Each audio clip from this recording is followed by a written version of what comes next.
الحمد لله نحمده ونستعينه ونستغفره ونعوذ بالله من شرور أنفسنا ومن سيئات أعمالنا ونعوذ بالله من شرور أنفسنا ومن سيئات أعمالنا ونعوذ بالله من شرور أنفسنا ومن سيئات أعمالنا من يهده الله فلا مضل له ومن يضلله فلا هادي له ونشهد أن لا إله إلا الله وحده لا شريك له ونشهد أن سيدنا ومولانا محمدا عبده ورسوله وصلى الله تعالى عليه وعلى آله وأصحابه وأزواجه وذرياته ومن تبعهم بإحسان إلى يوم الدين أما بعد فأعوذ بالله من الشيطان الرجيم بسم الله الرحمن الرحيم وَإِذَا سَأَلَكَ عِبَادِي عَنِّي فَإِنِّي قَرِيبٌ أُجِيبُ دَعْوَةَ الدَّاعِ إِذَا دَعَانِ فَلْيَسْتَجِيبُوا لِي وَلْيُؤْمِنُوا بِي لَعَلَّهُمْ يَرْشُدُونَ۔ اور جب آپ سے میرے بندے میرے متعلق دریافت کریں تو میں قریب ہی ہوں، منظور کر لیتا ہوں ہر عرضی درخواست کرنے والے کی جب کہ وہ میرے حضور میں درخواست دے۔ سو ان کو چاہیے کہ میرے احکام کو قبول کیا کریں اور مجھ پر یقین رکھیں۔ امید ہے کہ وہ لوگ رشد و فلاح حاصل کر سکیں گے۔ کل اس آیت کریمہ کے متعلق اخیر میں بات یہ آئی تھی کہ ہم لوگ دعا مانگتے ہیں، دعا قبول نہیں ہوتی ہے۔ یہ ہمارا شکوہ ہے، جبکہ قرآن کہہ رہا ہے اللہ تعالیٰ کہ اجیب دعوت الداعی اذا دعانی، تو اس کے لیے کچھ چیزیں ہیں جو ضروری ہے، جس کی بنیاد پر دعائیں قبول ہوتی ہے، اور اس کی رعایت نہ کرنے کی وجہ سے دعائیں قبول نہیں ہوتی ہے۔ اس میں سب سے بنیادی چیز حضرت عطا رحمۃ اللہ علیہ فرماتے ہیں ان للدعاء جناحین اکل الحلال وصدق المقال، کہ دعا کے دو بازو ہیں، دعا کی قبولیت کے دو بازو ہیں، ایک حلال غذا اور دوسرا زبان کی سچائی۔ چنانچہ حلال غذا ایک ایسا رکن ہے دعا کی قبولیت کا کہ اس کے اندر تھوڑی بہت بھی کوتاہی اگر پائی گئی تو باوجود یہ کہ دعا کی قبولیت کے سارے دیگر اسباب پائے جائیں، دعا کی قبولیت کے مقامات پر بھی ہوں، لیکن پھر بھی دعا کی قبولیت سے وہ شخص محروم رہے گا۔ حضرت ابو ہریرہ رضی اللہ تعالیٰ عنہ کی روایت ہے، کہتے ہیں نبی اکرم صلی اللہ علیہ وسلم نے ارشاد فرمایا ان اللہ طیب لا يقبل الا طیبا، اللہ طیب ہے اور طیب ہی کو قبول فرماتے ہیں۔ مال اللہ کے راستے میں اگر حلال نہیں ہے، طیب نہیں ہے، حرام طریقے سے کمایا ہوا ہے، اس میں دوسروں کے حقوق دبائے گئے ہیں، تو ایسا مال طیب کی فہرست سے نکل جاتا ہے، اور اللہ کی بارگاہ میں خرچ کرنے کے بعد اللہ تعالیٰ اسے قبول نہیں فرماتے ہیں۔ اس کے اوپر اجر اور ثواب اور مال خرچ کرنے کے فوائد کا ترتب نہیں ہوگا۔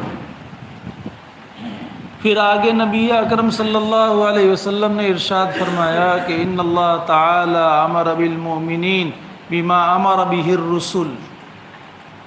اللہ تعالیٰ نے مومنین کو اسی چیز کا حکم دیا ہے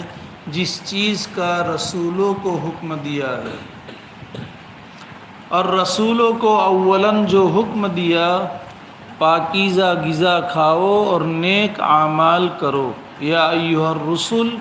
کلوا من الطیبات واعملوا صالحا، پاکیزہ غذا کھاؤ اور عمل صالح کرو۔ عمل صالح سے پہلے اکل حلال کھانے کو مقدم رکھا ہے، اس لیے کہ عمل صالح پر حلال کا اثر بہت بڑا ظاہر ہوتا ہے۔ پھر فرمایا کہ یہی اللہ تعالیٰ نے مومنین کو حکم دیا ہے کہ ان کو بھی اکل حلال مقدم ہے اور پھر اعمال صالحہ کرنے کا حکم ہے۔ یا ایھا الذین آمنوا کلوا من طیبات ما رزقناکم واشکروا للہ،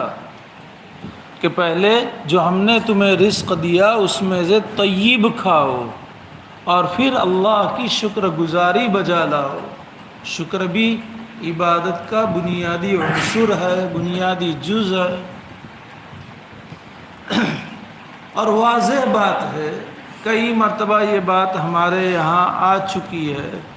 کہ ایک حلال کھانے کا اعمال صالحہ پر بالکل بین طور پر، واضح طور پر اثر پڑتا ہے۔ اس کی مثال بھی کئی مرتبہ دے چکا ہوں کہ رکشہ ہے یا گاڑی ہے، اس کے اندر پیٹرول صحیح، اب تو گیس ہو چکا ہے، لیکن جب پیٹرول کی تھی تب اگر خالص پیٹرول اس کو نہ ملے، اور مکسنگ چلتا تھا اس زمانے میں بھی، مٹی کا تیل ملتا تھا، کیروسین، اس کا مکسنگ چلتا تھا، تو اس کا اثر خود رکشہ پر، رکشہ والوں پر اور فضا پر۔ خالص ہے تو انجن صحیح سالم رہے گا، انجن کے اچھے ہونے کی وجہ سے دیگر پارٹس رکشہ کے یہ بھی لانگ لائف، رکشہ والے کا بھی فائدہ، رکشہ کا بھی فائدہ، پیسنجر بیٹھیں گے ان کو بھی اچھا کہ پلین جیسی رکشہ ہے، آواز بھی بالکل نہیں ہوتا، سائلنٹ چلتی ہے، نہ کتنی بہترین چلتی ہے،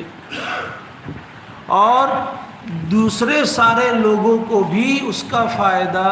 سائلنٹ چلتی ہے اس لیے دھواں نہیں دیتی ہے، اس لیے اگر مکسنگ ہو تو دھواں اتنا کہ بس اللہ بچاوے، جس کی وجہ سے فضا متاثر ہو۔ تو اچھی غذا رکشہ کو مل رہی ہے، گاڑی کو مل رہی ہے، تو سب کا فائدہ، اور اگر اس کے اندر تھوڑا دوسری چیز مل رہی ہے تو سب کا نقصان۔ ٹھیک یہی حال جس میں انسانی کا ہے کہ اندر اگر پاکیزہ اور حلال غذا جا رہی ہے، سب سے بنیادی چیز دل، یہ نورانی رہے گا، نور میں اضافہ ہوتا جائے گا اور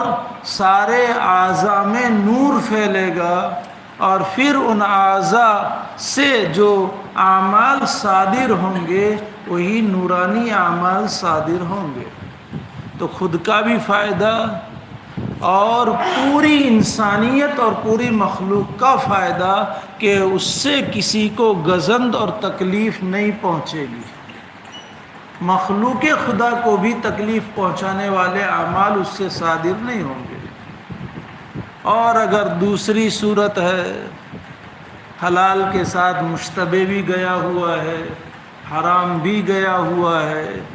یا خالص حرام گیا ہوا ہے، تو دل ظلمت تاریک بن جائے گا، ظلمت والا بنے گا، وہ ظلمت سارے اعضاء میں اور سارے بدن میں پھیلے گی، پھر بسیار کوشش کے باوجود مسجد کی طرف قدم نہیں اٹھیں گے،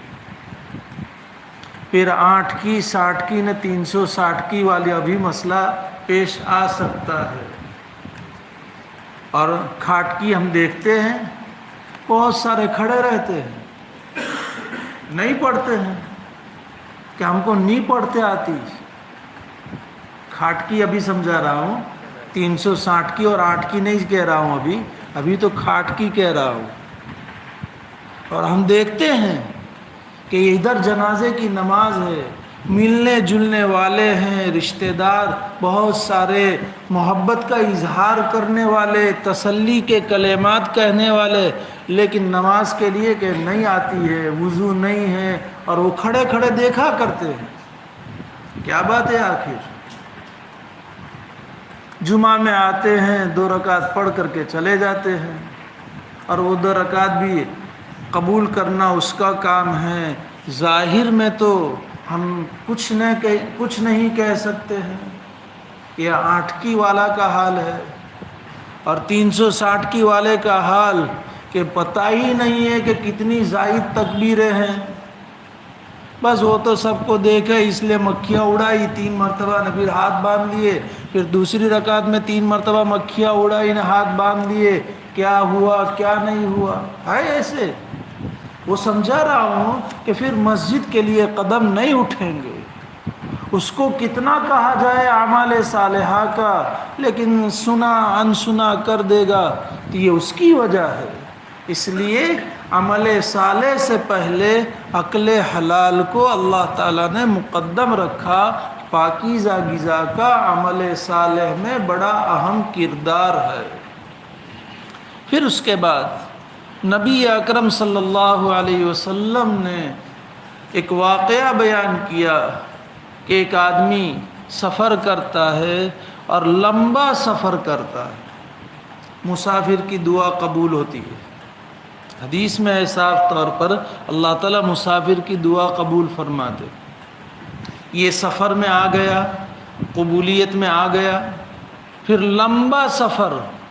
عموماً لمبا سفر یا تو حج کا ہوتا ہے، یا عمرے کا ہوتا ہے، یا طلب علم کا ہوتا ہے۔ آج کل معاش کے لیے بھی ہے،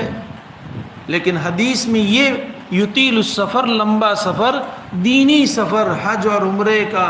جہاد کا سفر ہے، طلب علم کا سفر ہے۔ تو مسافر کی دعا قبول۔ پھر حج میں جائے، وہاں سارے مقامات دعا کی قبولیت کے، حجر اسود پر دعا کرے، ملتزم پر دعا کرے، دوران طواف دعا کرے، زمزم پر دعا کرے، مقام ابراہیم پر دعا کرے، صفا پر دعا کرے، مروہ پر دعا کرے، سارے قبولیت کے مقامات ہیں۔ حج کا سفر ہے، عمرے کا سفر ہے، جہاد کا سفر ہے، مجاہد کی دعا قبول ہوتی ہے، طالب علم کی دعا قبول ہوتی ہے، یطیل السفر۔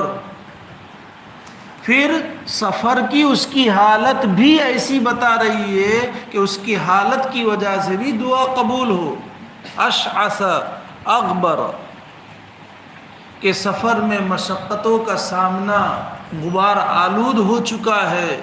اور سر کے بال کا ٹھکانہ نہیں ہے، پراگندہ ہے،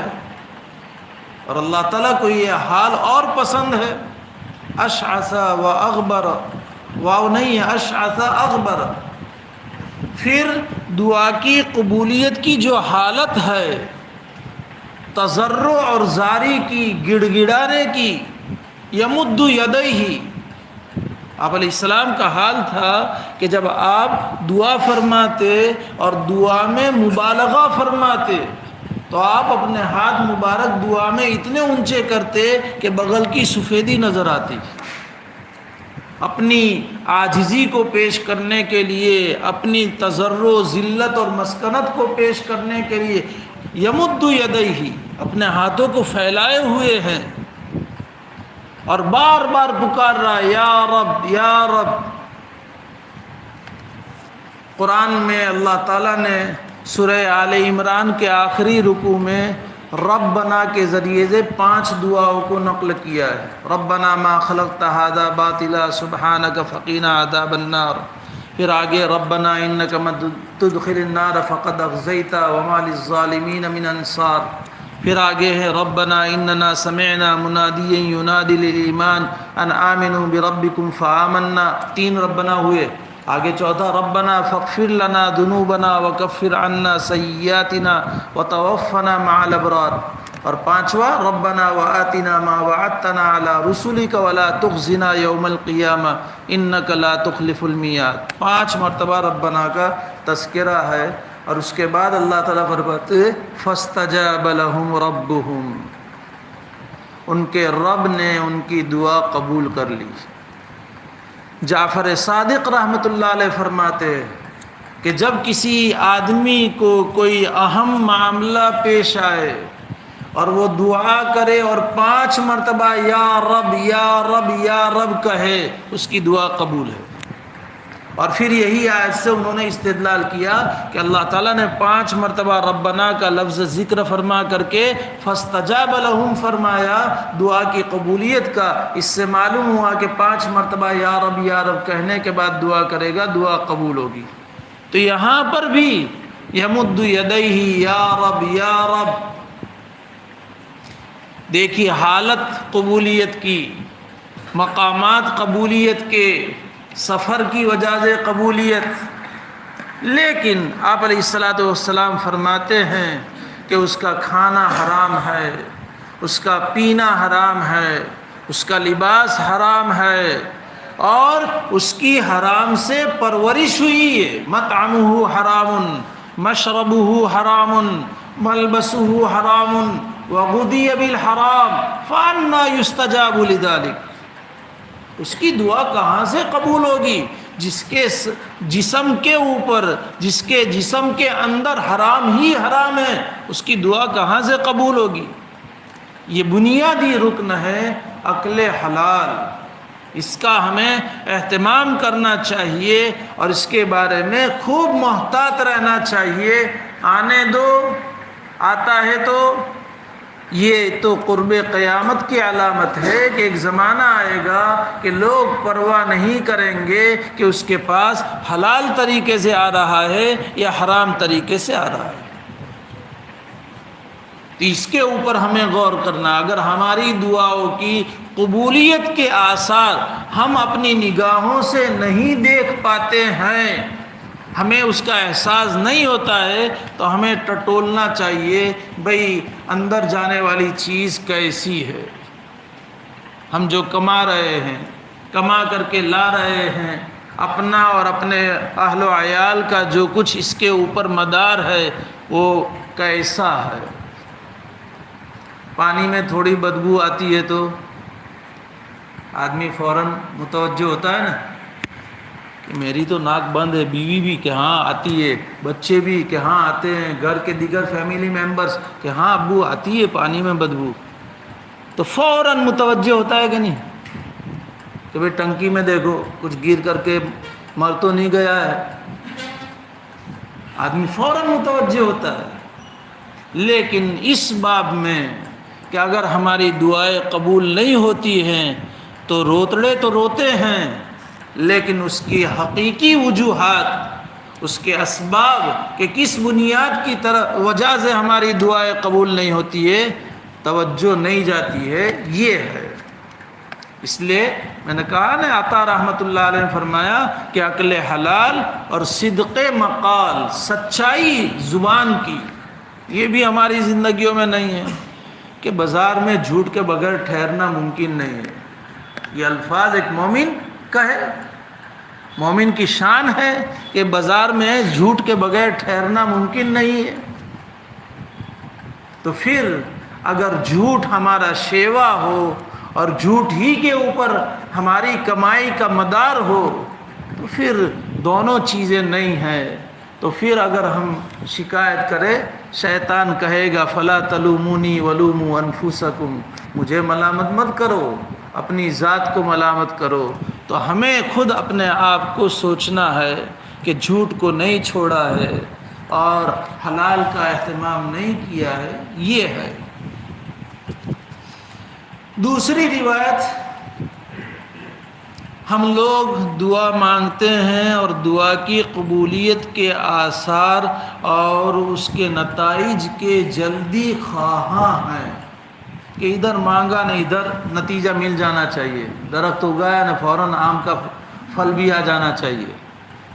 حالانکہ آم کے بارے میں تو ہمارے یہاں مثل مشہور ہے کہ باپ اگاوے نے ایک پیڑھی اگاوے نے دوسری پیڑھی کھاوے، باپ اگاوے نے بیٹا کھاوے۔ یہ جب آم اور دیگر پھلوں کے باب میں ہم دھیرج کے، اور پھر کہتے ہیں دھیرج نہ پھل میٹھا ہو جائے، تو وہاں تو دھیرج کے پھل میٹھے کہنے کو نہیں، اس کے اوپر برتنے کو نہیں، یہاں دھیرج نہیں، یہاں تو ادھر مانگا نہیں، ادھر اللہ نے نہیں دیا، اللہ پاک نہیں سنتے، اللہ پاک نہیں سنتے، میری دعا قبول نہیں ہوتی۔ نبی اکرم صلی اللہ علیہ وسلم نے ارشاد فرمایا بندے کی دعا لا یزال العبد، برابر الفاظ مستحضر نہیں ہیں، جس کا خلاصہ کہ برابر بندے کی دعا قبول ہوتی رہتی ہے، لیکن دو شرطوں کے ساتھ، ایک تو گناہ کی دعا نہ کرے اور رشتہ داری کے ختم ہونے کی دعا نہ کرے، اور دوسرا دعا میں جلدی نہ مچائے، معلم یستعجل کا لفظ ہے۔ قالوا یا رسول اللہ مل استعجال، جلدی مچانے کا کیا مطلب ہے اے اللہ کے رسول؟ آپ صلی اللہ علیہ وسلم نے فرمایا کہ جلدی کا یہ مطلب ہے کہ وہ کہتا ہے قد دعوت کہ میں نے تو دعا مانگی، ابھی بھی مانگتا ہوں اور برابر مانگتا ہوں، لیکن ابھی تک اس کا اثر ظاہر نہیں ہوا ہے، اور آخر اس کا نتیجہ یہ ہوتا ہے فیستحسر ویدع ربہ، کہ کنٹال کر کے دعا مانگنا چھوڑ دیتا ہے۔ یہ ہے ہماری زندگیوں میں کہ آدمی کہ مفتی صاحب بہت مانگا، آتا ہے ہمارے پاس، آتے ہیں لوگ کہ مفتی صاحب بہت مانگا، کہتے ہیں دعا مانگو، صبر کرو، کہ بہت مانگا، مانگتا جو رہتا ہوں، اب تو کتنا مانگوں، یہ سوال پیدا ہوتا ہے۔ یہ میرے سامنے آتا ہے اس لیے میں کہہ رہا ہوں، تو یہ حدیث کا بالکل مفہوم ہے، دعوت وقد دعوت، کہ دعا مانگتا ہوں لیکن اثر ظاہر نہیں ہوتے ہیں۔ بچے کے پیدا ہونے کے لیے بھی 9 مہینے کا انتظار کرنا پڑتا ہے، تو پھر ادھر مانگا نہیں، ادھر اللہ نے دے دیا، جبکہ اللہ کا وعدہ ہے کہ بندہ جو دعا مانگتا ہے میں یقیناً یا تو اس کا مانگا ہوا دیتا ہوں، یا یہ کہ اس سے برائی کو ہٹا دیتا ہوں، یا ہے کہ اس کے لیے آخرت میں ذخیرہ کرتا ہوں۔ یہ اللہ آپ علیہ السلام نے حدیث میں فرمایا۔ صحابہ کرام کے سامنے جب یہ بات آئی کہ دعا کبھی بھی رائے گاہ نہیں جاتی ہے، یہ ارشاد آپ علیہ السلام کا آیا، تو صحابہ کرام نے آپ علیہ السلام سے عرض کیا اذن نکثر یا رسول اللہ، اے اللہ کے رسول جب بات یہ ہے کہ یا تو مانگا ہوا مل جائے، یا برائی ہٹ جائے، یا آخرت کے لیے ذخیرہ ہو جائے، تو ہم دعا بکثرت مانگیں گے، ادھر نکثر۔ تو آپ نے فرمایا اللہ اکثر، اللہ تم کثرت سے مانگو گے، اللہ اس سے بھی زیادہ دینے والا ہے، وہ کبھی تمہاری کثرت سے کنٹالنے والا نہیں ہے، وہ کثرت کہ بہت مانگتے ہیں اس لیے جھڑک دے وے، اللہ اکثر۔ تو جب یہ ہے حدیث میں صاف طور پر دعا یقیناً انسان کے لیے نفع بخش ہے، یقیناً نفع بخش، اور اللہ کو اذکار کے باب میں دعا سے بڑھ کر کے کوئی دیگر اذکار اللہ کے یہاں افضل نہیں ہے، اس لیے کہ اس میں بندے کی عبدیت کا کمال درجے پر اظہار ہے کہ وہ اللہ کے سامنے اپنے آپ کو پیش کر کے، اپنے ہاتھ کو پھیلا کر کے اللہ سے مانگ رہا ہے، گویا کہ اپنے فقر کا، اپنی مسکینیت کا، اپنے تذلل اور ذلت کا، بے بس اور عاجز ہونے کا اظہار کرتا ہے، اور یہ اللہ کو بہت پسند ہے۔ اور ایک غلام کا کام یہی ہے کہ وہ مانگتا ہی رہے۔ ہم دیکھتے فقراء کو، اس گھر سے نہیں ملے گا تو بھی اس گھر پر آ کر کے آواز لگائے گا کہ ہر جمعرات کو نہیں دیتے یہاں سے، لیکن وہ کبھی کہ یہاں سے نہیں دیتے تو آواز لگانا چھوڑتا ہے فقیر کہ بھئی یہ گھر سے تو نہیں ملتا، لاؤ یہاں سے چلو، اپنا وقت ضائع نہ کرے اور ضائع کیے بغیر آگے نکل جاوے، اتنے گھر اور زیادہ اپنے حل ہو جائیں گے۔ نہیں، ہر جمعرات کو نہیں ملتا ہے پھر بھی وہاں آواز دے گا کہ دے دو مائی اللہ کے نام دے دو، جمعرات بھلی مراد، کیونکہ وہ اپنا وظیفہ ادا کر رہا ہے، اس کا وظیفہ ہے، اس کا عمل ہے جس کو وہ انجام دے رہا ہے، اور اس میں ذرہ برابر چکتا نہیں ہے۔ تو ہم عبد ہے، عبدیت کا یہ تقاضا کہ ہمارا کام مانگنا ہے، اس کا کام دینا ہے،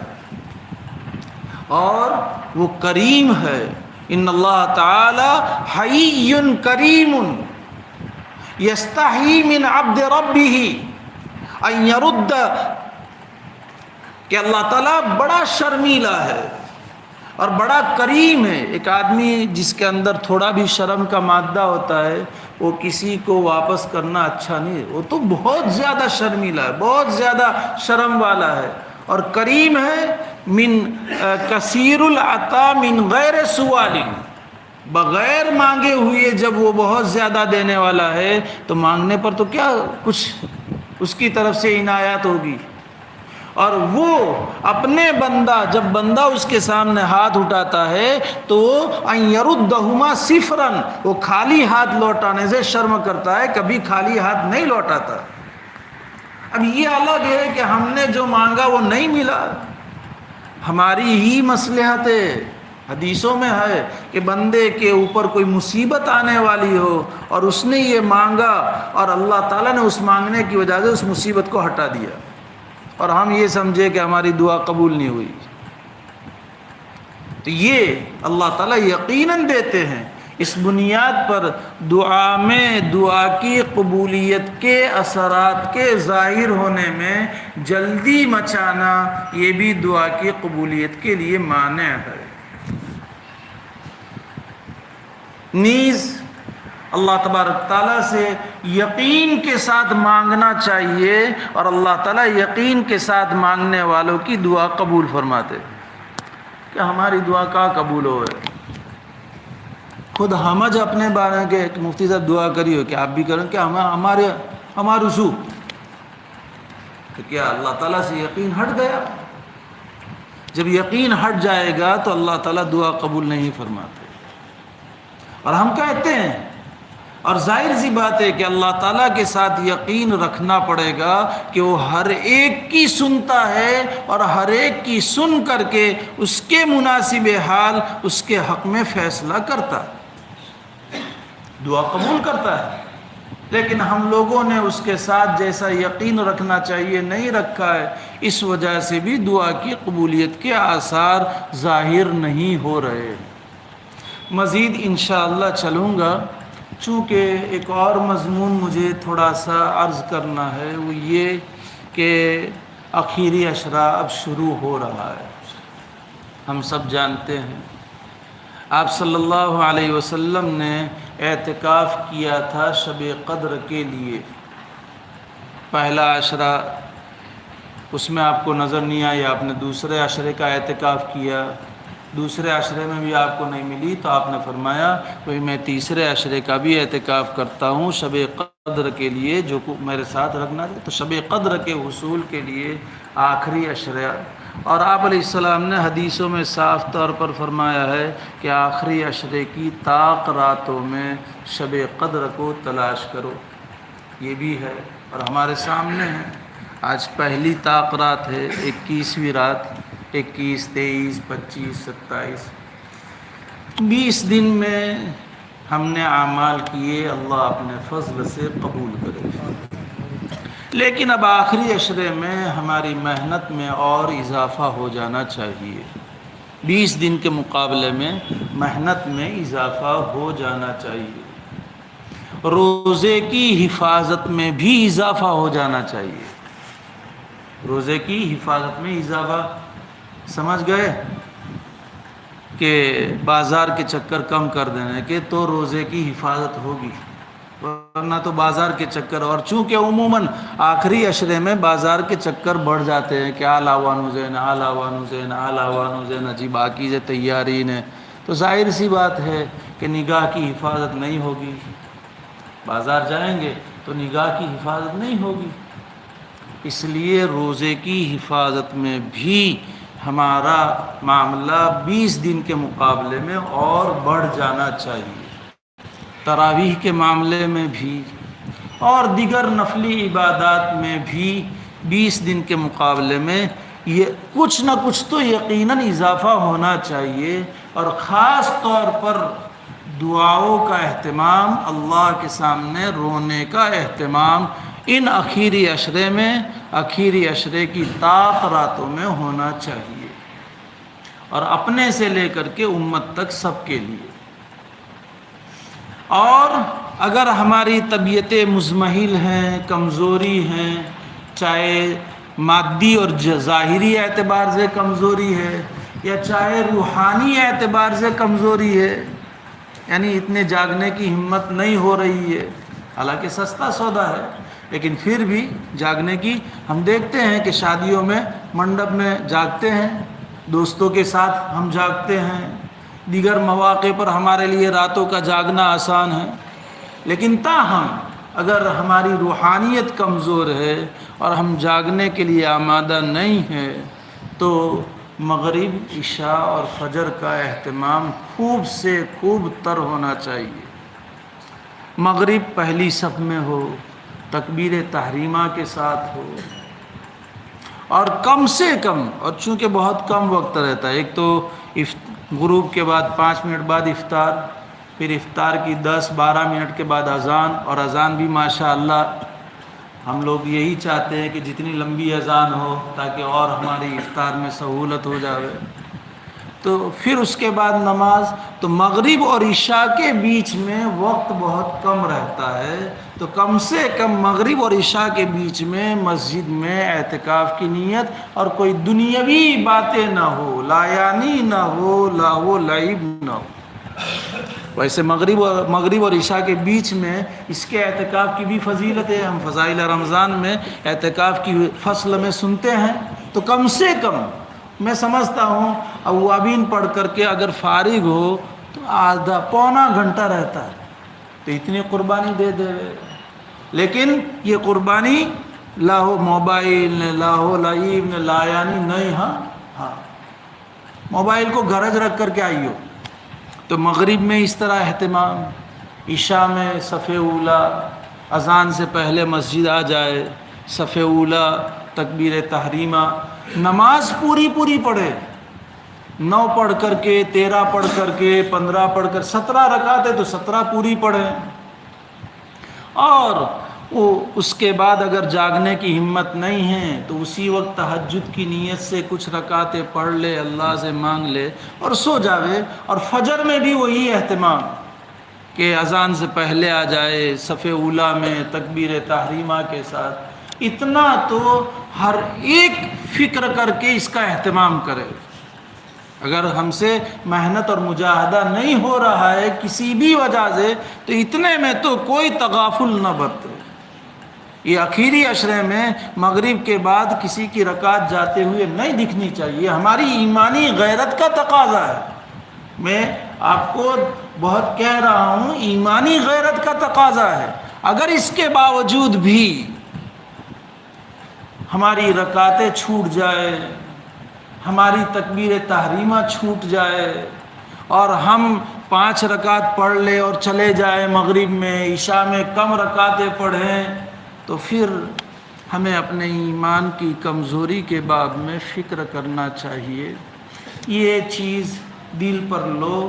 اور چلاؤ بات، گھر میں مستورات کو بھی کہو، اپنے فیلڈ میں بھی کہو، بھئی آخری عشرہ ہے، نہ معلوم آئندہ ملتا ہے کہ نہیں ملتا، اور یہ بھی پورا ہوتا ہے کہ نہیں پورا ہوتا، ہم نہیں کہہ سکتے ہیں۔ آئے دن سنتے وہ چلا گیا، وہ چلی گئی، وہ گیا، وہ قوما میں رمضان ہے لیکن قوما ہے، اس لیے اللہ نے فرصت دی ہے، اللہ نے تندرستی دی ہے، اللہ نے جوانی دی ہے، اللہ نے موقع دیا ہے، ان سب چیزوں کو غنیمت سمجھ کر کے ان گھڑیوں کو اپنے لیے سعادت مندی سمجھتے ہوئے کام میں لانا چاہیے۔ اللہ مجھے بھی توفیق دے، آپ سب حضرات کو بھی توفیق دے، اہتمام ہو، ایک فضا ہو، اس میں لاہو نہ ہو، لایانی نہ ہو، ہنسی مذاق نہ ہو، یہ سب نیکیوں کے اثرات ختم کر دینے والی چیز ہے۔ موبائل کو بھی سچ کہتا ہوں، موبائل کو گھر رکھ کر کے آئیے، اس کے ہوگا تو دیکھنے کا جی چاہے گا نا، اور ہے نہیں تو، اور کون سا کام ہوگا آپ کو موبائل ساتھ میں لانے کا کہ گھر سے فون آوے تو یہ ہے، گھر سے فون آ تو کوئی ایمرجنسی آ گئی تو گھر والے کسی کو بھیج کر کے بلا لیں گے۔ شیطانی ہتھ کنڈوں میں مت آئیو، شیطان تو طرح طرح کے وساوس میں ڈال کر کے مبتلا معاصی کرے گا۔ لیکن میں نے کہا شیطان بند ہو گیا ہے، شیطان نے اپنے آوان و انصار چھوڑ کر کے اندر گیا ہے، اور نفس تو ہے۔ اس لیے میں بہت عاجزی کے ساتھ اور آپ سے امیدوں کی بنیاد پر کہہ رہا ہوں کہ اتنا تو اہتمام ہر ایک، کوئی مستثنا نہیں، ہر ایک، کوئی مستثنا نہیں، فضا بنے گی تو ماحول سازگار ہوتا چلا جائے گا۔ اللہ مجھے بھی توفیق دے، سب کے لیے، سب کو توفیق دے اور سب کے لیے آسان فرمائے، اور اللہ قبول فرما لے۔